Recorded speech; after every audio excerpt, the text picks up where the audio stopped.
Hey guys, this is AJ here from Fraser Comics with another indie comic episode. Alright, so today's episode, comic book coming from Broken Reality Comics. I actually have a set of them, so I got issues 0 through 2, and quite vast of different artwork pieces as I'm looking through it, reading it, and just kind of studying a little bit. Honestly, this is one of my favorite ones by far. So without further ado, our indie comic that we will be discussing and reviewing today is Godpunk. Godpunk, like I said, coming from, oh, sorry about the light there, Broken Reality Comics. This is issue 0 here, and then we've got issue 2. Where's issue 2? Well, issue 1, my bad. Okay, and then the newest one, issue 2. See right there. So, yep, like I said, Cameron Lee, writer-creator, and then we've got some of the illustrators down there, cover artists and whatnot. And yes, as you can see, he had signed it for me on request. Yeah, just like so. And so, well, why don't we just get right into it, shall we? So I got all 3 of these comics out, and automatically, I would like to say the material of the cover, it's pretty like thick cardstock from what it feels like. And I also want to show off here on issue 2, since this was brand new. Once again, our names is right there, Fraser Comics. We help support it and give awareness to this project. We thought it was spectacular and really cool. And I really hope that Cameron really continues on to this series and find out what happens after issue 2. So without further ado, once again, let's start with issue 0, shall we? Alright, so it's basically, you know, the prologue, origin of the story, how Connor Thorne is the main character, that we hit right there. College students, they're on like an archaeology trip, and then the whole bug figure thing in here, for those of you that don't know, it's a cicada. So that's kind of the form that he kind of takes on after he finds this, wait for it, remnant. The remnant is what's going to give Connor Thorne, you know, powers. And basically, just kind of short, sweet, to the point, he gains these powers, turns them into this. Just like what the cover is. Alright, there he is, going into fight in action with the enemy here. That they want to get a hold of the remnant there.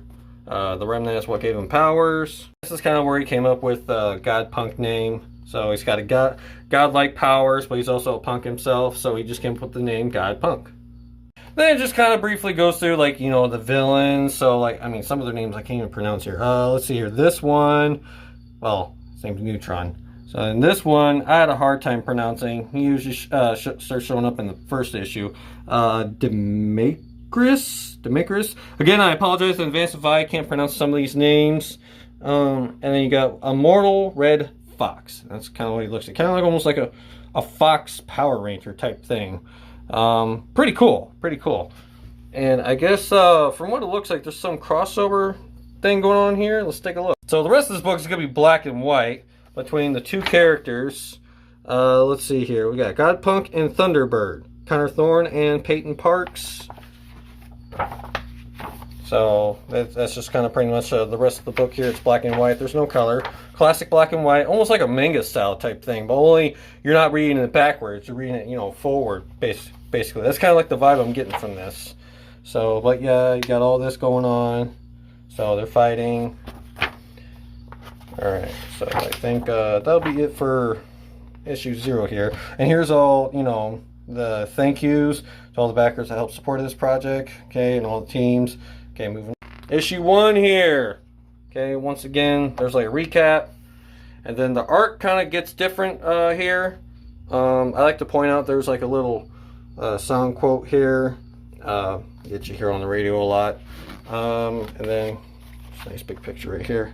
Yep, writer Cam Lee, and then artist Masquerace. I think I'm pronouncing that name right. I don't know. Again, I apologize in advance. Okay, now the problem with this book, I noticed there's a lot of small writing in here, so I kind of had a hard time reading a little bit. I don't know if that was like a printer error or something, or it's just there's a lot of story involved in here and details, and you know, I don't mind that. I honestly encourage that, but it's just some of these things, it's really small to just kind of read. I mean, from my standpoint, but especially this page right here, when all the little bubbles are just in one square right there and whatnot. So, I mean, you better have really good eyesight looking into this. I mean, other than that, that's just kind of the only downfall of this book here. Some of the writing on here is kind of small. But again, you know, I understand you're trying to get all the details in and whatnot, the story and stuff like that. So, then you got the main bad guy here, Artificer, mask looking thing. Looks like he's going to be set to be the main villain, which going into the second issue, which we will look in a minute. Oh, oops, sorry. Let's see here, but yeah, just keep going on and on. Yeah, lots and lots of detail here. Let's moving on. Skipping ahead a little bit. So they're at the museum. This guy invades. He's got his three goons with him. So yeah, there he is. He's about ready to save the day, or save the night, actually. I really like this double page here. I think that's pretty cool. So I guess there is this like thing they say, what is it, Diffie or Deify? Something like that. Again, I apologize in advance if I can't pronounce some of these words. I understand, like I said in the last episode, we're all trying to be creative, and that's part of this whole indie creator type of community. We all try to get creative. We all try to, you know, differ something out from the community or from the world, you know, and that's just kind of the the blissful thing that we indie creators do, is just come up with something brand new, come up with something never before seen before, you know, whatever, either, you know, it's inspired by something, or, you know, whatever that might be. So okay, so moving on. Okay, so this is the bad guy here. This is, how do I pronounce it, Demetrius, I think it's how you say his name. So again, they're at the museum, they're trying to find another artifact, and then little did let's see here, little did Godpunk know there was a power that just kind of immersed itself from within, I guess, and so it just kind of like activated. And oh yeah, and so the little remnant, it's got a god in it called, once again, I apologize in advance if I can't pronounce it, Tithanos, something like that. Yeah, before I even go further with it, I just wanted to mention that real fast. So he talks to it from time to time, or when it wants to talk to it. So, but yeah, like I said, a lot of writing, a lot of kind of tiny lettering here. Again, it's I know the first two pages were kind of rough, so just have like good eyesight on that. So, or do the best you can. And oh yeah, so in issue 1 here, this is kind of how he got his name, I guess, again, going from issue 0. So a couple kids in the, or a couple guys in the alleyway there, sorry, were spray painting. They caught them doing it, and this is kind of what they wrote. I think it's pretty cool. So, alright, moving on. Alright, issue 2. Issue 2, one of the books that we've helped and supported for to make this come to life. So let's get right into it. Alright, so once again, the artwork and stuff is kind of different again. So, and first thing you come across is the heroes, the villains. So basically what we've pretty much have seen so far. Here we go. Yeah, so that's kind of how it starts off. It's kind of like a prologue going into what they're about to do. So you come to present day, and once again the bad guys are trying to find another remnant of some sort, and we'll show off some of his powers here. So we got, he can activate to where the remnant can do like a swarm of cicadas and attack the villains. Alright, kind of skipping ahead a little bit, don't want to take too much time here, but yeah, the next remnant that you see would be like the spear thing that they're kind of after. So moving on. Here's a good example of how he's talking to the remnant. So as you can see, he can talk to him only. I think nobody else can hear him. Well, hear Tithanos talking to Connor. So, and even his best friend there is trying to wonder, who the hell was he talking to? Alright, once again, skipping ahead, we're going to another big power up here for Godpunk. So, I guess, from what it seems like, something had really triggered Tithanos, said Zeus, and turns him into like this freaking godlike dark thing here, and just went on a rampage. So basically, just annihilating the two villains that are rampaging through the museum here, and blacked out, almost forgot who the hell he was at first. And well, yeah, so that's kind of where the story leaves off from right here. So can't go any further than that until we find out more. So, and here's some of the other variant cover art. And I like this Silver Age like setup here. I really wish I got this. I think maybe another time I'll grab it, because I really love the vintage look, classic look to covers. So, but yeah, one last look here. Who did this book? You got written by Cam Lee, illustrated by Chris Burr, lettered Mike Myers, edited by Brian Morehouse, and you got all the cover artists here. And that'll be it for that reveal on Godpunk issues 1 through 2.